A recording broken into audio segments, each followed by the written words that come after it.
episode 7 of our Little Harbour Homewares shop project.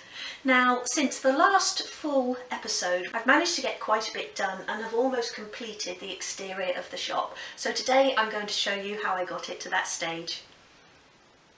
So the first thing I'm going to do is give the upper windows beading a coat of paint on the back of each piece, just so there's no natural wood showing through once it's fitted.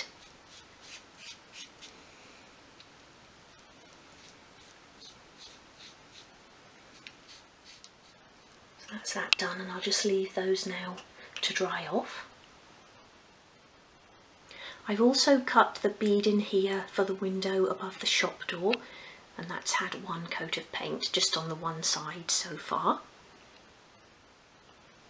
In the last episode I spoke about doing things in a particular order, and it was only today when I came to fit the bead into the back of these upstairs windows that I realised I shouldn't have really attached the outdoor lantern yet, because I couldn't then lay this down to fit that bead in.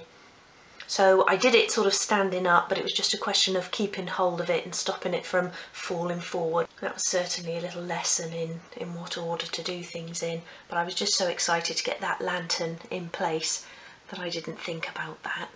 But I've got the beading fitted now, so that's fitted at the back there. And it doesn't really look any different, but it just encloses that piece of acetate, and I think it finishes the windows off nicely on the inside. I still want to do some framing around the outside edge to hide these sort of rough edges of paper, but I had a thought over the weekend about repainting this wall in a nice pale grey. I don't really want to use cream in the shop. I'd like to use sort of greys and blues, so I'll probably redo this paper, and I'll obviously want to do that then before I fit the frames for the windows and the doors. So let me just turn this around and I'll show you what else I've got done today. So I put a little bit of filler in above the door there. If you remember, I hadn't noticed that there was a bit of a gap at the edge of the strip there because I painted over it. So a little bit of that fine filler in there. And then I also fitted the beading around this door window so that that gives us that nice lip at the back to fit the acetate. And I used a little bit of filler around there as well because there was just a little bit of gapping. And that's actually still drying. And when that's dry, I'll be able to do a coat of paint on there and on the street door as well. You can see where I need to touch it up there, where I've just got the filler onto the door as well, and then I can put a little bit more varnish on. But I can't tell you the number of times that I've gone to put my hand through here thinking that there wasn't any acetate in there to sort of hold it up. But yeah, quite pleased with what I've got done today. So I've just touched up the paint on the front of the shop around the doors where I'd done a bit of filling. Now I'm just coming around the inside of the window ledge and I'm going over the paint there, but I'm also letting the brush go on to the very edge of that lining paper because that can also be seen sort of through the window. And as I said earlier, I'm going to be building surrounds around all of the windows and the doors. And I'm also going to paint this lining paper. I really like the idea of that pale grey. But once all of this blue has dried, I'm going to go over with the clear varnish, just so that it all matches. Although I'm trying to be careful, I am just going off the edges a little bit there and onto the paper, but that will all be covered with that sort of wooden framing that I do around the windows. So that's covered up those white bits that you could see through the front of the shop windows there. And you can see I've covered up the filler as well along the tops of the doors. And I just touched up a few other little areas where I'd got bits of filler and paint from the paper on the back. So I'm going to leave that to dry now, and then once that's completely dry I can do that layer of clear varnish. And what I want to do now is actually make that strip to go across the front of the roof there and get that covered with brick paper. So before I can cut the bit to go along the top of the door, I need to know exactly where the door sits so I know how much room I've got for that extra piece. So I've just lined up the door next to the cutouts for the hinges on the actual shop, and then I used my scribe just to very carefully pinpoint where the screw holes are. So I'm actually just going to pop the hinges back in just with a couple of screws and pop the door back on, and then I can work out exactly how tall I need to cut that extra piece of wood. So I've put the hinges back in, so the door is now actually hinged on, and it's not actually straight along that top line. So what I've done is I've put a couple of pieces of 2.5mm sheetwood under this edge of the door, and that makes it then level. So from the top of the roof part here down to the top of the door I've got 27.5mm, and that's exactly the same on both sides. So it's probably because I've only got the one screw back in the hinge actually on the shop, and I've put 2 in each of the hinges on the door. So I think if I was to put the 3 hinges in each, that would balance it out a little bit, but I'm sure it's not going to go back on straight. So that's something we'll have to have a look at, maybe even get some new hinges, and all the screws that came with it were different lengths as well. So we'll do something about that as well. But just for the purpose of this, for cutting this plinth, I'm quite happy now that that is sitting square and level.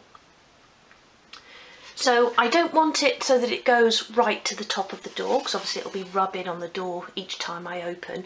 So I'm probably going to leave about 3mm, and what did I say, 27.5. So do my plinth along here, let's call it 25mm, and then I'll have that 2.5mm above the door so that that will open and close smoothly. And then because we will have that little gap along there, I'm just going to put a line of that black along that front edge as well, and you'll only see a little slither of black along there, but at least then when the door's shut we're not going to see this sort of glaring white strip along the top there. So I'll do the line of black next when I'll get this door off. If I actually take those little pieces of wood out,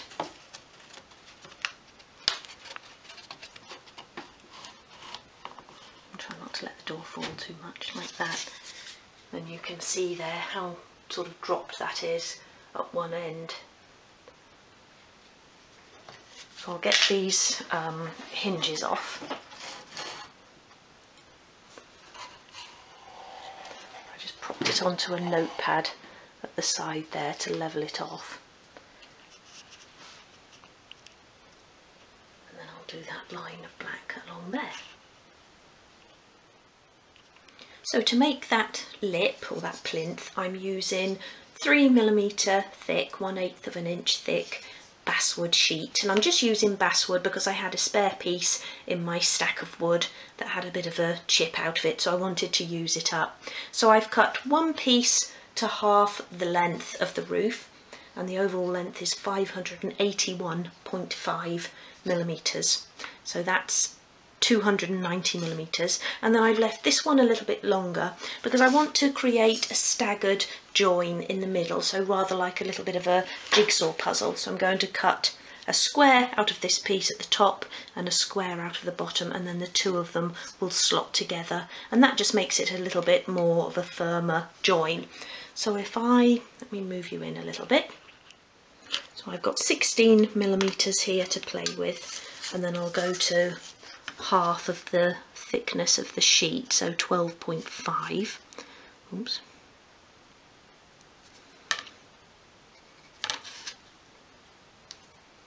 So I'm just basically cutting out a little square here.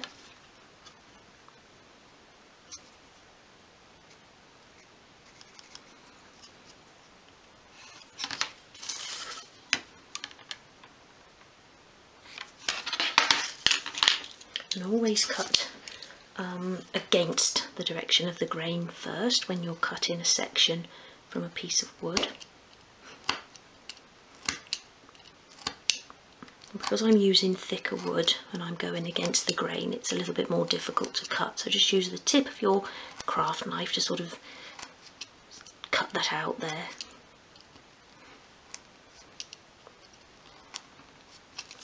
And once you're through, you can turn that round and cut in the direction of the grain as you normally would using your rule.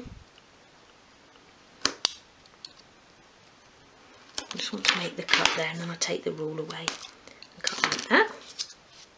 And then I can just trace that then onto the next piece of wood.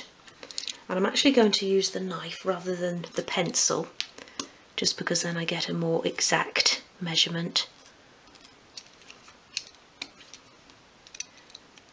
Go along there as well. And this will be covered in paper as well, so that's going to strengthen it up as well.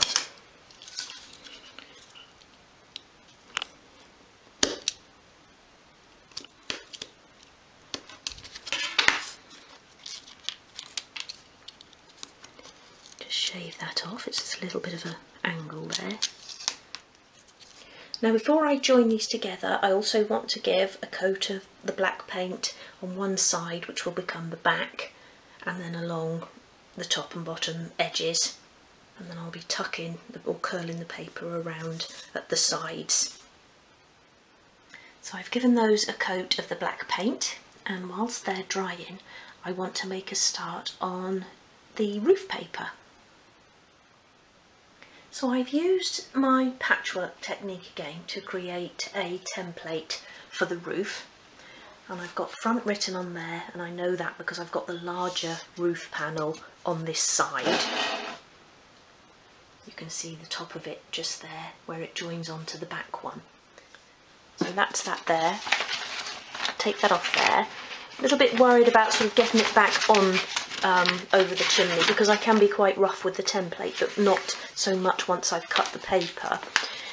And this is my paper, so again it's that lovely embossed paper. It's a nice thick card. If I show you on the back there, you can see better how it's embossed, so there's like a line between each tile. Now the paper is A3, so it's not going to be big enough for the roof lengthwise or going back that way, so that I could just fold it. So I'm going to cover the template, so obviously I've got a really neat edge along the front, and then I'll do the most sort of obvious join where I'll need to insert a strip at the back.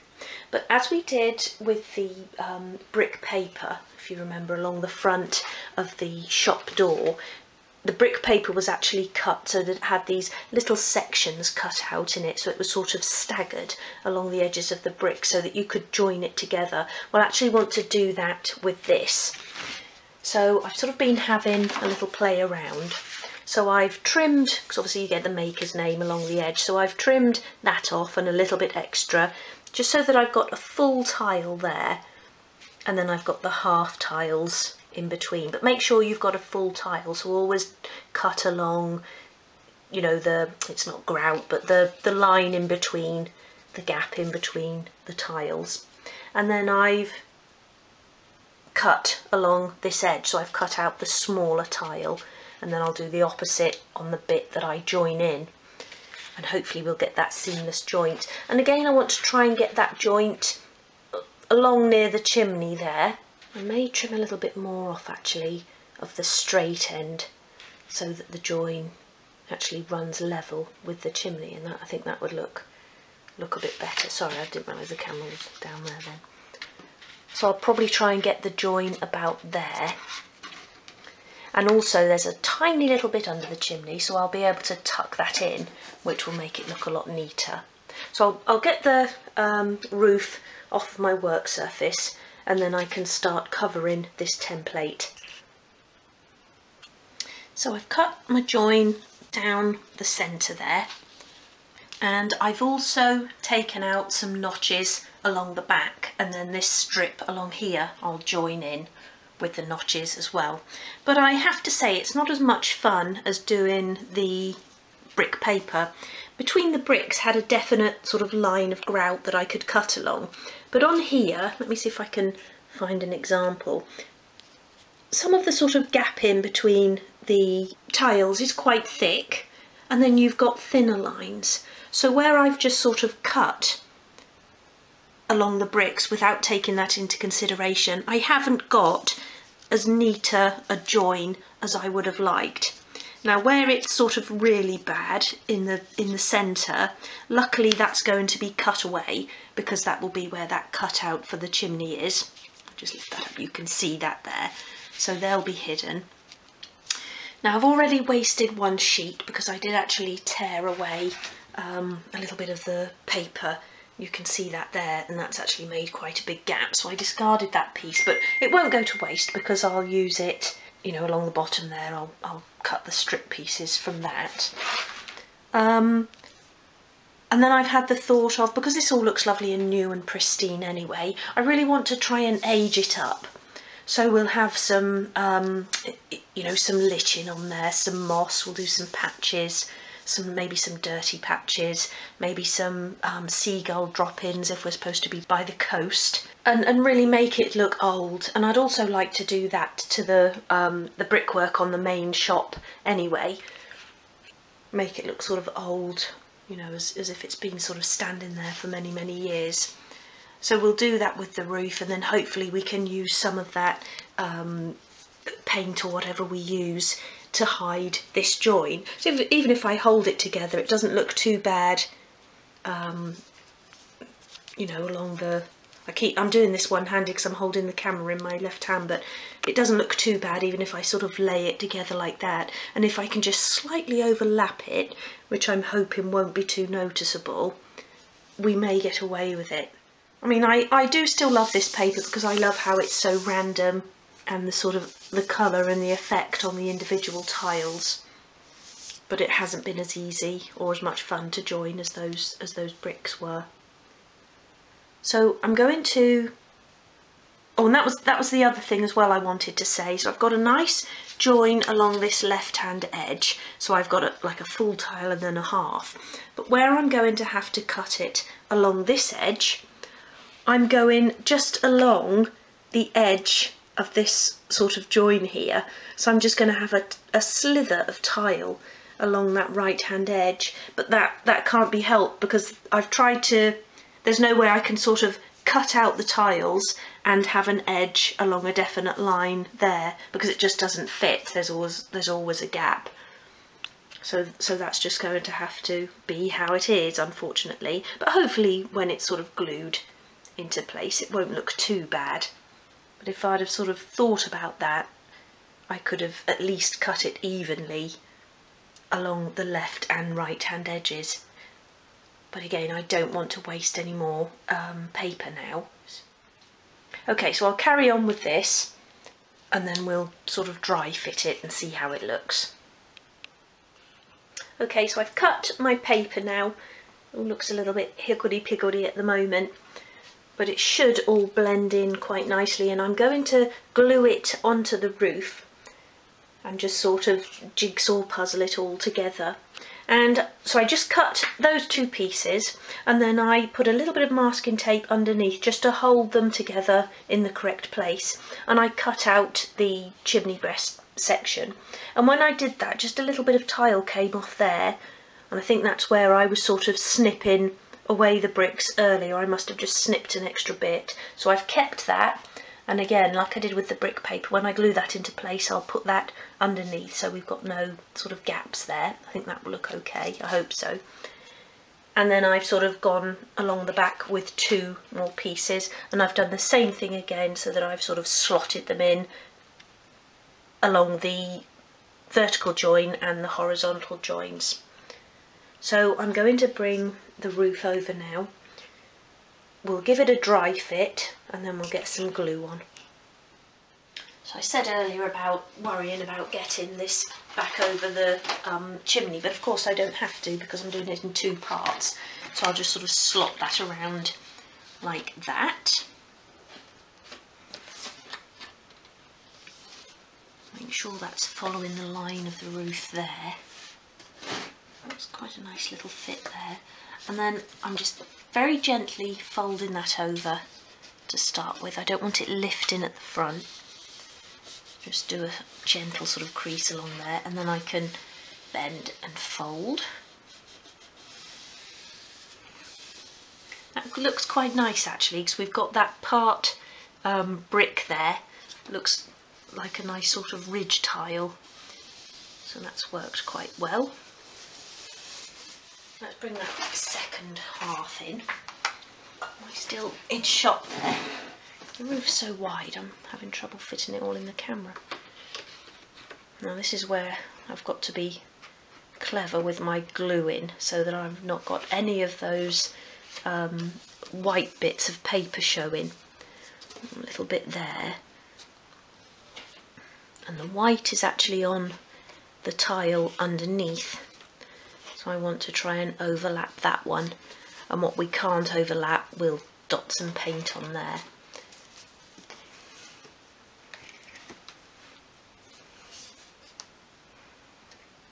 If I can get it again straight along these bottom edges. I've just pulled that out, haven't I?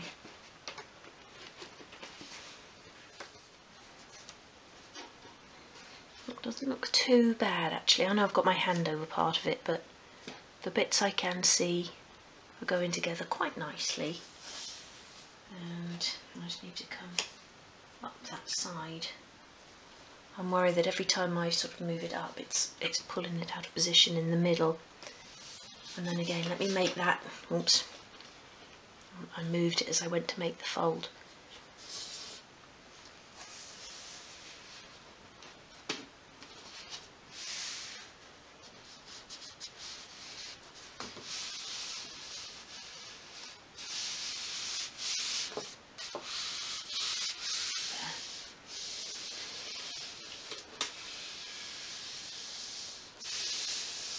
Crease that in nicely along there. So I can see at this end here, all the battery's going again, I can see the sort of very edge of that brick paper there. I may be able to just pull it over a little bit. In fact, I think I can. But I might put a little bit of paint on there before I glue this into place, and actually I might paint underneath there, just do a black strip of paint there as well, so that if there is any tiny little hairline gaps between these tiles, you're not going to get that red sort of glaring through. Right, let me go and change the battery and then we'll have a look at that little bit at the back. But yeah, I'm quite pleased with that again. That's going to look good in place. So this is along the back of the roof where I've got those two strips. And again, not too bad a fit. I have got a little bit of an overhang at the bottom, but I think when these front two pieces are glued into place, I can address that when I sort of fit them or dry fit them. And then I can trim the bottom off if I need to. But again, even just laying it there like that, that doesn't look too bad. So I feel a little bit better about this now, because I thought it was going to look an absolute mess, but it's actually not looking too bad even at this stage. So I'm going to do that black paint along the front there. Where else did I say I was going to do some black paint? Oh yes, along the edge of the sort of paper there, where I can just see the white edge of those bricks. And I'll do a strip along there as well. Maybe make that a little bit thicker along the bottom. I just don't want any red showing through. Black showing through is fine, but just not the red. But hopefully nothing will be showing through, because we'll have some really nice joins there. So I've done that extra bit of painting on the roof there, and that's really nicely actually covered the edge of that brick paper. I just really let the paintbrush almost dry, just sort of flick along the edge there, and it just covered up the white areas there. And then I've done along the front and back where the join will be in the paper. So that's on there drying. And whilst that's drying, I've just been applying the clear varnish to the blue paint that I touched up on the doors and on the shop front. And again, I put a little bit into a pot, so just a half a sort of teaspoonful into a pot. And if you can see my brush there, the reason I say to do that is because when you're putting clear varnish over a darker colour, it can actually contaminate the liquid in your tin, which obviously you don't want to do with a clear varnish. And you can see there the blue paint that's come off onto the brush, and then each time you dip the brush you're putting that back into the tin. So it's always a good idea just to dispense a little bit into an extra pot, and I've put far too much in there, but I'll put a bit of cling film over that now and save that rather than wasting it. Obviously you can't then put that back into the pot as well. So I've just done a coat of paint on the inside of the door, and this time I've used a pale grey, and I much prefer that colour. Again, it's gone rather bubbly, but that will shrink back as the paint dries. And I've used a colour called Hempstead, a nice sort of pale silvery grey colour. And I only had sort of a little bit in the pot, about a quarter of the pot left, so I did a really thin coat thinking that I was going to run out, and I've actually still got quite a bit left, so I could do a second coat. So I'll wait and see how this dries, and then I might do that second coat, but I much prefer this colour. And I think some pieces of furniture or shelving in the shop would look really nice in this colour as well, and maybe a wall or two in the shop. But we'll think about that nearer the time. And you may be wondering how I've laid the shop down, and I actually just unscrewed the lantern as you would if you needed to change the battery. One of those really simple little things that I didn't think of at the time, but obviously the lantern is removable, so it didn't really matter that I'd already attached it. So I'm now going to go and put this somewhere safe to dry, and then I want to get this tile paper stuck onto the roof, which I'm really looking forward to doing. So again, I'm using my Gorilla wood glue, and I've got my brush here to spread it, and I'm actually going to start with the piece that goes here. So I'm just going to apply the glue sort of just past the chimney breast there and get that piece on first. So it's in 4 pieces. I'm just now I've got the roof over here in the light, I can just see some dust on there. It's not very good housekeeping, is it? I'm just going to put some glue on there like that. I'm protecting my surface here with this plastic tablecloth as well, but hopefully I'm not going to get any onto the worktop. Spread that in.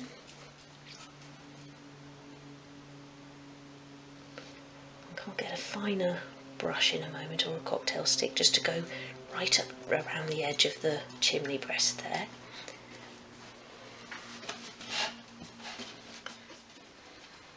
It doesn't go all the way down to the bottom at the back, because I've got those other little sections, if you remember, to tuck in. This brush is molting again. This is the thing with inexpensive brushes, they do tend to molt. So I'm just going to get a bit of card and put a bit of glue on there, just so I can get around. Look at the top of that's gone all hard. It's coming out at a funny angle.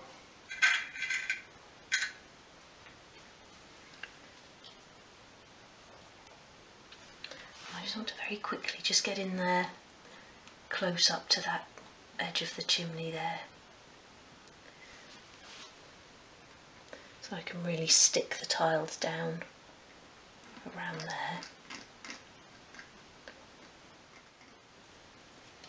Okay, it's starting to go a little bit tacky now, so I want to get the paper on. Let's move those out of the way. I'm just going to start by fitting it around the chimney breast there.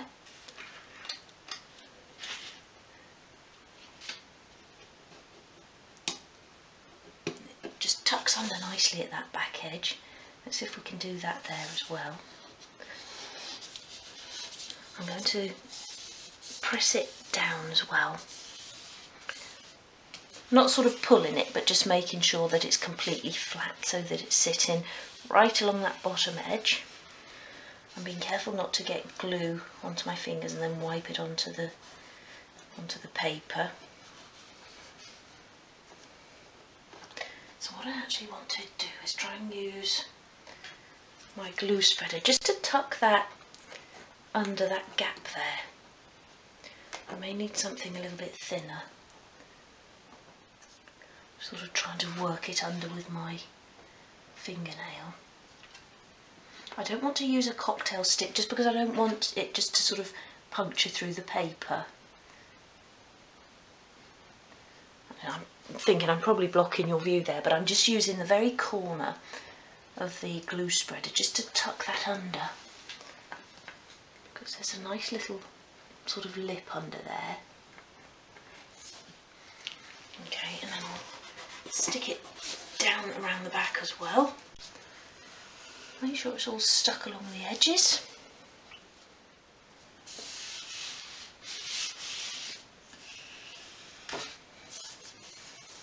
I really like how those tiles fall along the top there to look sort of like ridge tiles. That's worked quite nicely.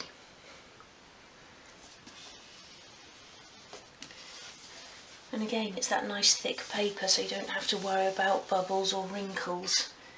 It just sticks down really easily. Okay, so that's that first bit in place.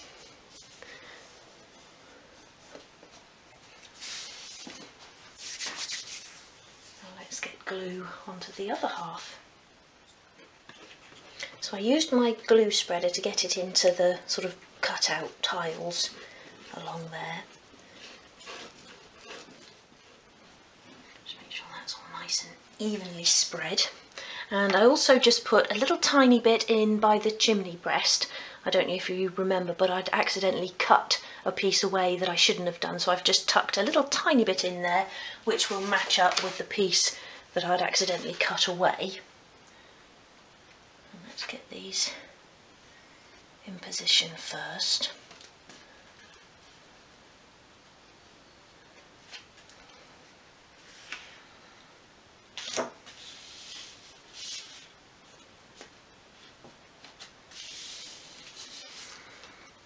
If I remember rightly, I'd overlapped a tiny little bit, and then I was going to disguise the joins. But if I get it so that it's sitting in the right place along the edges and along the front, then I can sort of fiddle about with these joins. That's some of the white paper coming off there.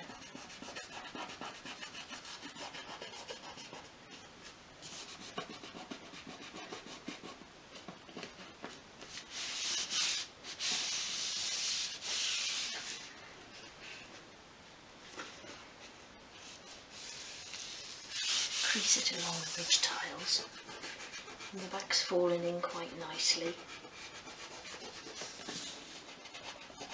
That's quite good how that sort of white paper from the underside is sort of rubbing away. That helps to disguise the joins there.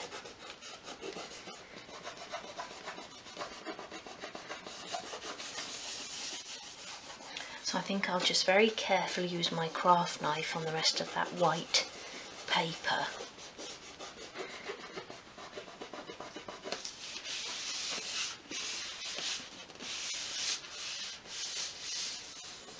And I think the rest of it looks really nice. It's just those few little joins there that I'll need to disguise. So I'll cut away, that's actually the sort of underside of the paper. So I'll cut away those pieces just really carefully if I can't sort of tuck them in, and then I can use sort of paints or charcoal or something else to disguise those. I spoke before about sort of aging the roof up a bit to make it look like a really old roof. you know, some moss, lichen, some bird droppings, things like that. So we'll do a little bit of that as well, but I will try and disguise these as best I can beforehand. And the paper around there looks really nice. So the next job is to get those last two little sections on at the back. So let's turn the roof around. So I'm just using my spreader to get it along this final strip of roof so that I can get in between those tiles. Make sure that's right along the edge there. So that's that piece. Let's start there.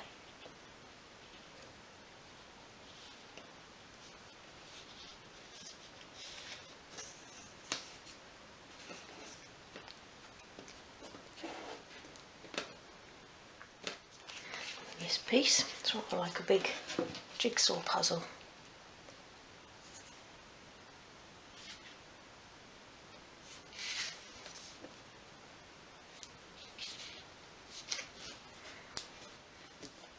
I can't push it over anymore because everything else is in the right place, so I obviously just cut a little bit too much off there. I'm actually looking through the camera, if you can see that, just see that little sort of slither of red that's coming through there. So again, we'll have to disguise that somehow. But yeah, everywhere else that looks really good. Crease along those ridge tiles again. And that was just one of those sort of things that happened without me thinking about it too much. But if you're doing this, then maybe you could make that as your starting point so that you've got half a tile curling over the sort of apex of the roof to make it look like a ridge tile. I think that looks really nice, and I'm pleased that that happened.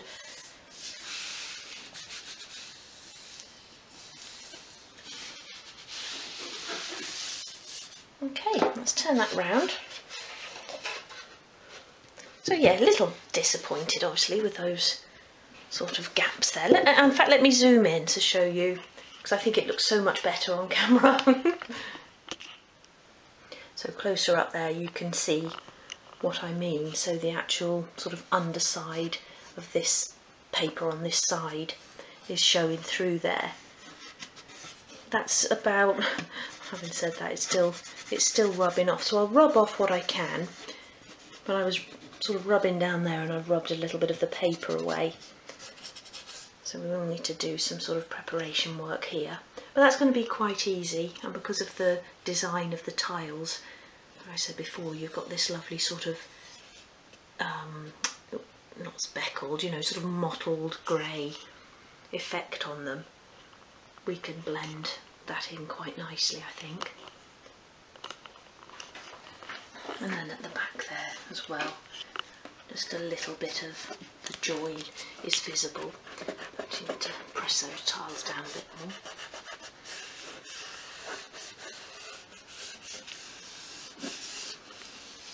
But overall, I'm really pleased. I think that looks really good.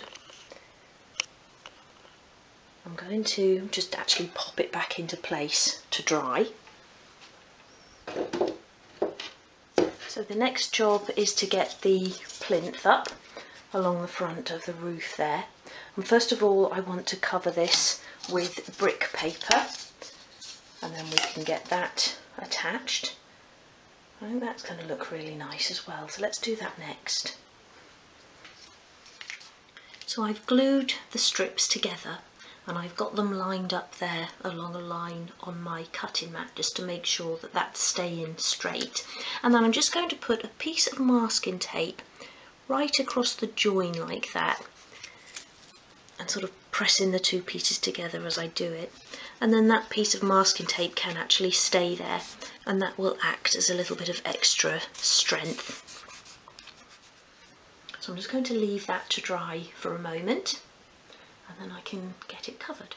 Okay, so I've cut my brick paper, and again, because this plinth is longer than the actual sheet of paper, I've cut that in two pieces, and I've cut it again so that we've got that nice join along the bricks there to blend that in. So I'm just going to apply glue to the actual piece of wood, and then I'll spread that out There's probably far too much on there, but I've got a piece of card at the side there that I can put that onto.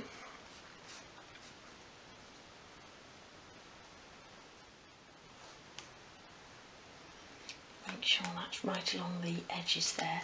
And I'm wrapping the brick paper around the sides of the piece, but not around the top and bottom, so that will just be black. So I'll start with this smaller piece at this end.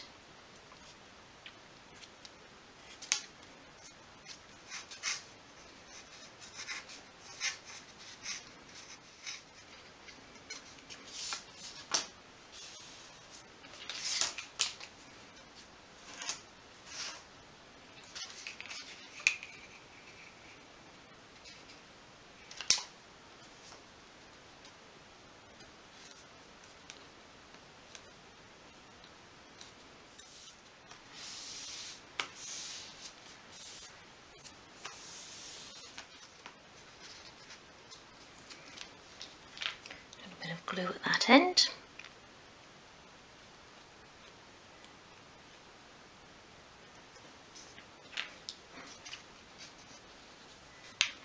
It's a little bit long at that end, so I'll press that down and then trim that off once it's dry.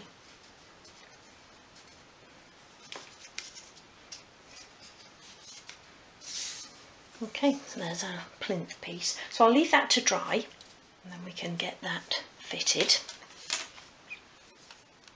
So I'm actually going to redo this piece. I just sort of held it up against the shop front, and along the top edge it didn't look quite straight because I'd cut along, sometimes along the top of the brick and sometimes along the top of the grout, and although it's only a hair's width it's really noticeable. So I then tried to trim from behind and I've made a bit of a mess of that there. So I'm going to redo it, and I'm actually going to curl the paper over the top and bottom of the strip, which I didn't think I'd have to do, but now I'll curl it over and that then gives a much nicer finish along the front edge there. So I'll get these pieces stuck on, and I've cut them just a little bit longer than I actually need them to be, and then I can leave it until it's completely dry and then trim along the back, because I've just sort of left a brick top and bottom and it's just a little bit narrower than a brick. So I'll get those stuck on and rectify that error along there. So that's now glued on. I've left it sort of overhanging at the ends, and I can trim that off once the glue's completely dry, just so I get a more exact fit. But see what I mean about how along now the top front edge it's a much neater line. So it was one of those things I probably could have left it, but because it was in such a prominent position as well, I would have been forever sort of drawing my eye to it or looking at it. But I'm much happier now with the paper curled around. A little bit of trimming to do at the back, but I'm going to leave it until it's completely dry before I attempt that. But at least any sort of uneven edges from where I trim off are going to be hidden. So I'm much happier with that now. So I'm going to leave this to dry.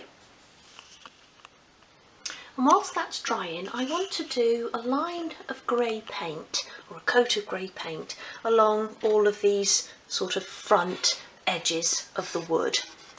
So along the front of the floors and the walls, and these side ones as well. And then that will be dry for when I come to paper the sides, so when I apply the brick paper to the sides. And that just really neatens it off, because all of these edges are quite untidy at the moment.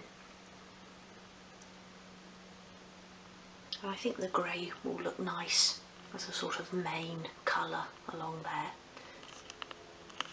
So I'll get the camera on the tripod and do that now.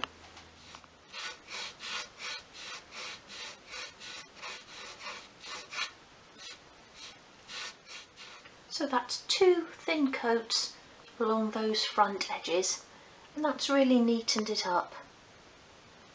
That makes a real difference along there.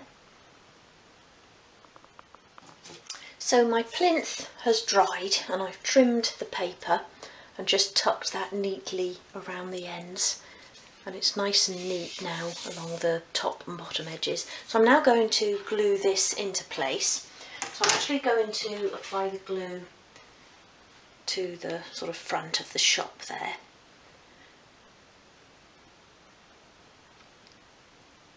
And it only comes down to about halfway along that front plinth.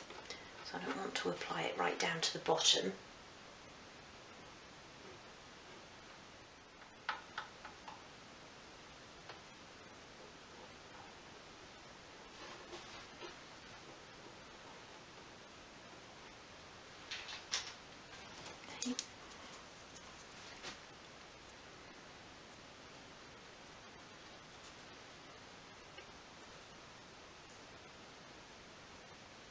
Just making sure I was attaching it the right way around then, because I've got a neater top edge along there. So it's level with the top of the roof.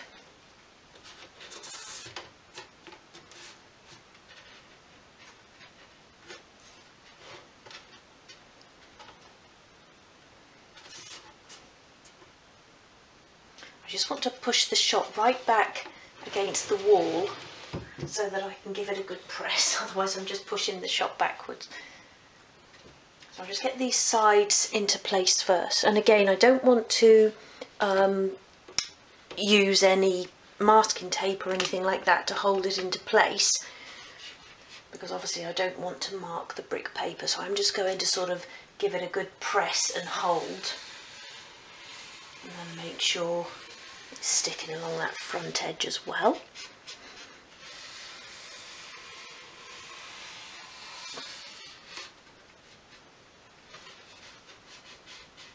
I hope the positioning of the camera is all right there. If I move too far back you can't see what I'm doing, and this close up you can probably only see half of what I'm doing, but I'm just sort of pressing that at both ends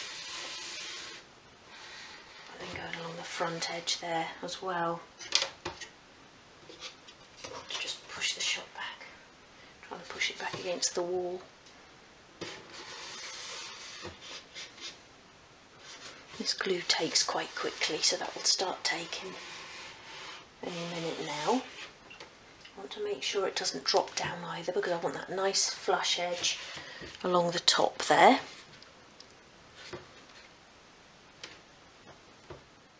So I've just stood everything back together there so you can see how it's looking now, and I really like that. And don't forget the door is actually sitting lower than it will sit, because obviously the hinges are slightly higher up, so there won't be any gapping along there. And whereas now it doesn't look straight either, once the hinges are in, that straightens it up as well. It does actually sit up a little bit more on that side. But I'm really pleased with how that plinth sort of finishes it off and makes the roof look more to size really, or to scale. So I think that's looking really nice. So I've made a start on the roof and I'm working on the back first, and that's always a good idea, to work on the area that isn't as visible and have a little bit of a practice. And I'm using watercolour paints, and I've also got here a brush and a sponge. And I started with the brush and I just went over all of those little white bits of paper that were showing. So I covered those first of all, and then I've used a sort of random effect all the way over, all the way across the roof, using the sponge and a mixture of black, grey, green, a little bit of orange in there. And as you can see, that's given a really subtle effect, but I really like that. It's as though that's sort of hundreds of years worth of smoke and dirt and grime. Now that is actually still damp at the moment as well, but I'm now going to turn around and do this same technique on the front and actually film it so that you can see how I achieved this effect. I also sort of dotted the colour onto the edge of the brick as well, and that looks really nice on there, so I'll do that, and then we'll have a go at aging the bricks on the front of the shop as well to make it all match. And of course this is optional, you know, you can just leave your paper as it is. You might just want to cover up the joins, but I really love aging things, and it adds to that sort of realism as well. Okay, so let's turn this around and have a go at the front of the roof. So I've got a piece of kitchen towel here on my work surface, which is to dab my brush on so that it's not too wet. You don't want to make it too wet so that you're going to sort of tear the paper, as that will make it look even worse. And then I've got another little piece of kitchen towel here, which I'll use to dab off the excess water. So I'm going to start just by mixing up a sort of dark grey black colour.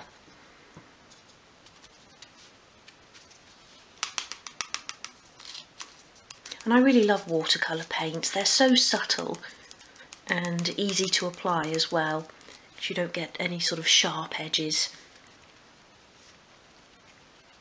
as you would with acrylic or anything like that. I'll just mix up a little bit more. So I'm dabbing the water from my brush before I go into the actual colour. And the brush has still got a little bit of green in it from earlier, but that's okay. It all makes that nice sort of mucky, grey black colour. So I've mixed my colour, so I'm again going to dab the brush off, and then you want to angle it so that you're getting it right along the edge of the white paper. In fact, let me move in a little bit. So you actually want to come in at the side of the paper. And don't spend too much time on one area, otherwise you'll be making the paper just too wet. And I sort of dab in around as well so I don't get any sharp lines. A little bit more up there.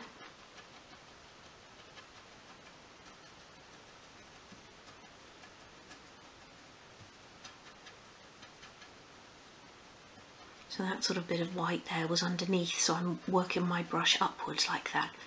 With these bits they're overlapping, so I'd go in from the side.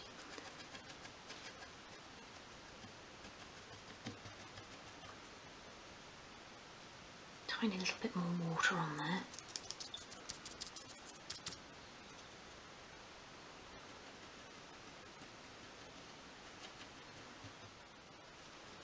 So once you've gone over like that, you can bring in your piece of dry tissue, and don't wipe over the lines, but just sort of blend in around the outsides.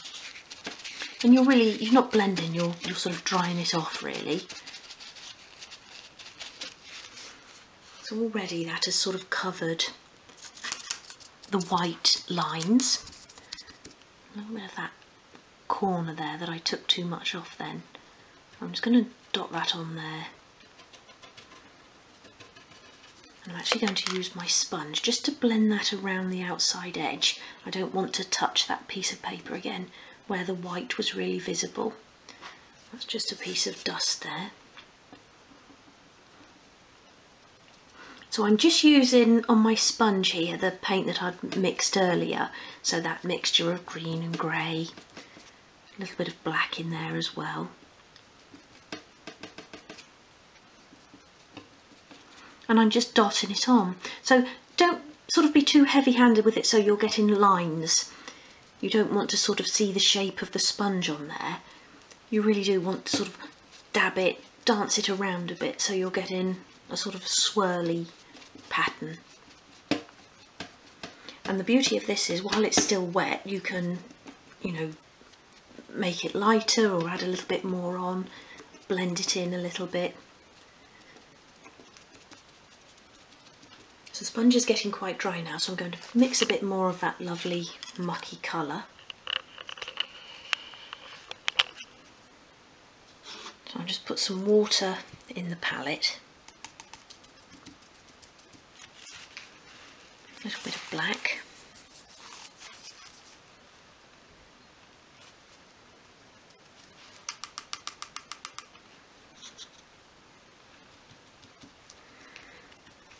A bit of the lighter green.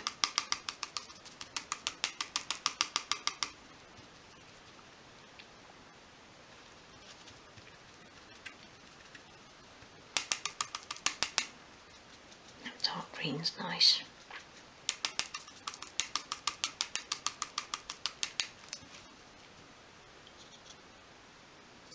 I'll take a bit of the grey.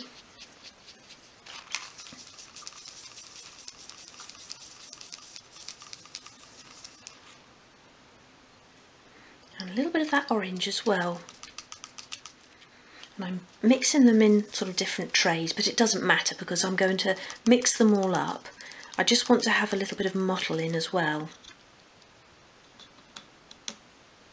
So I can sort of dip my sponge from one to the other.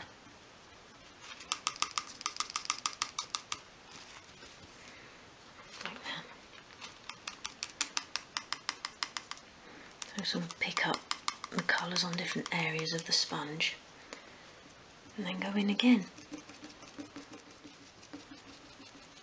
And try not to go over the same area too much, or you will make the paper too wet. And the chimney as well. And the technique works really well on the brick. So I've been over the whole roof there using that technique. I touched up along this central bit again, so I've just done that, that's why that looks a little bit wet. The rest of it is drying off quite nicely. And I've also actually gone over the bricks, and I just dabbed my sponge into some of the really dark green. So just get a bit of water on your sponge and then dab it into a greener paint. And that really ages up the bricks really nicely, because they're quite a nice sort of random colour anyway. Just add in a really light touch of green. Really does make them look sort of aged, a little bit sort of lichen filled, a little bit mossy. And it's really subtle as well. So I'm going to leave that to dry off. And then once that has completely dried, we can use some emulsion paint, so something a little bit stronger that will give more of an effect, to create the bird drop-ins and some lichen in just some small areas. I think that's going to look really nice. So I now want to age up the chimney pots, and I usually use charcoal to create the sort of smoke effect, but I think because the watercolour paints worked so well on the tile paper and on the brickwork, I'm going to use the watercolour paints again. But first of all, I just wanted to, I've just actually stood these into place just to make sure that these were the ones that I wanted to use. Now on the bottom of this one it's nice and flat, but on this one, where it's come out of the mould, it's got a little bit of a ridge, so it doesn't actually sit completely flat on the chimney stack.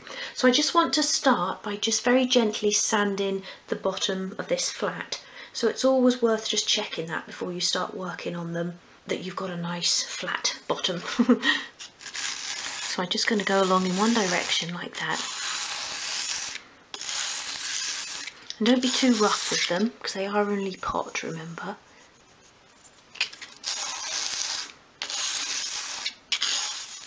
So that's all it needs. Just a few sweeps along your sandpaper, and then you've got a nice flat underside there. So now I can make a start on aging these. So I want the colour on these to be predominantly black, because obviously it's meant to represent years of smoke. So I've got some black there, some of the grey, and I've mixed in a little bit of that dark green as well. Let me just wet the sponge. I'm going to start with the sponge, and if that doesn't give the effect that I want, then I'll go back to using the paintbrush. Let's just start on there. And that's actually quite nice. Still got a bit of the terracotta showing through, which is what I want.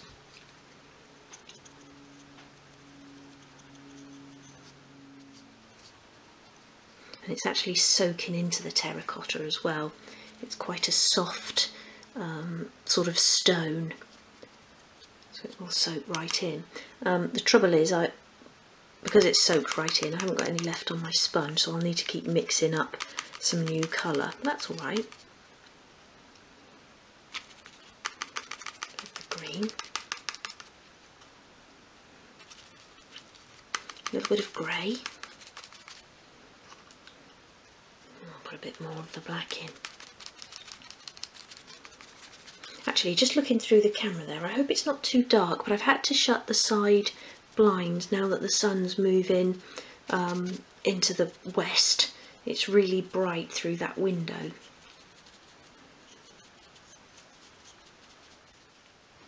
I want it to be quite dark around the actual top of the chimney pot.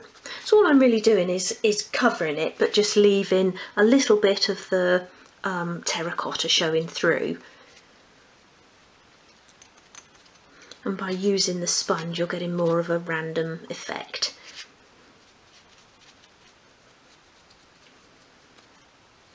And I'm even going to put a little bit more just black just at the top there.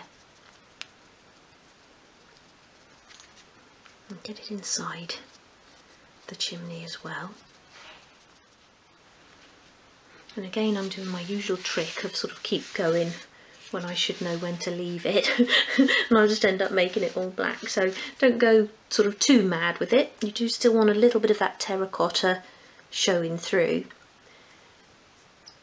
So I'm just going to let that dry off for a moment and do the other one. And then what I'll do is I'll actually use my brush to get inside there and sort of paint the inside as far down as the eye can see. So whilst the old chimney pots are drying, I'm going to have a go at making the sign for the front of the shop that I want sitting between those upstairs windows. And to make the frame, I'm using actual framing moulding. And as you can see from the front, it's got a really nice pattern on it. And then from the side, you've got a thick edge, and then you've got like a little lip in there that the actual picture, or in this case the board, will sit into. Now, cutting angles in wood is difficult even when you're using a flat piece of wood, and when you're using something like this, because the sort of picture is slotting in there, it's very difficult to get an exact measurement for the frame to go around the outside of the piece of board or the picture, because you have to keep taking into account this measurement on the inside. So the way I actually do it is to cut the frame first, roughly to the size that I want it, and for this one I'm using 4 by 3, so 4 inches by 3 inches, so 102 millimeters by 76 millimeters. Glue this together and then cut the piece of wood to go on the inside of it. And I just find that to be more accurate, because even if you cut these correct, sort of along the top of the square of your wood, as you would do if you were using a flat piece of wood to create a frame, it doesn't ever come out quite the right size. You've always got that sort of bit overhanging at each side, and you're forever sort of trimming and going back and forth, and then you don't get an exact mitre angle either. So I just find it easier to make your frame, glue it together, and then cut your board. So when you're gluing your frame together, use the lines on your cutting mat to make sure that it's square, and then just really carefully sort of press and hold. And I've already stopped filming once because I went to press and it all just sort of fell apart. So that's now a nice square frame, and then you can just really gently just push that along so it's not sticking to your work surface. And I'm going to leave that to dry and get back to the chimneys, and then I can cut the piece of board to go behind here. So my chimney pots are completely dry now. I just left those sitting on the radiator, and I'm now going to just use the black watercolour to go inside. I don't know if I'm better going in that way or going in from there. I think going in from the bottom, because then I've got a little larger space. And this is just so you can't see any of that orange when you're looking at the shop from the front. So my frame has now dried, so I measured on the inside edge of the lip, and I've cut a piece of sheet wood from 0.8mm thick wood, that's 1/32 of an inch, and that then slots nicely into that lip. So I'm going to glue that into place, and then I can paint this whole piece in the navy blue.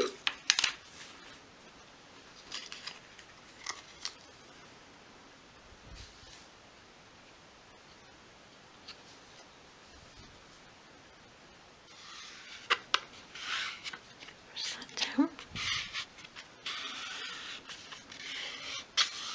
And I used the 0.8 just because the 1.5 was a little bit higher than the frame, and then you'll have that sort of gap in around the edge when you glue it into place.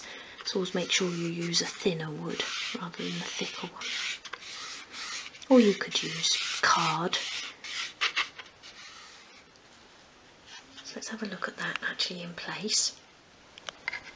So that will sit in there. I think that will look quite nice actually. And it covers up as well part of that join along the pieces of paper. So I'll leave that to dry and I can apply a coat of paint to that tomorrow, because it's now almost 4 and I've got to go and walk our neighbour's dog. So I'll be back to carry on in the morning, but I'm really pleased with what I've got done today and really pleased with how it's looking as well.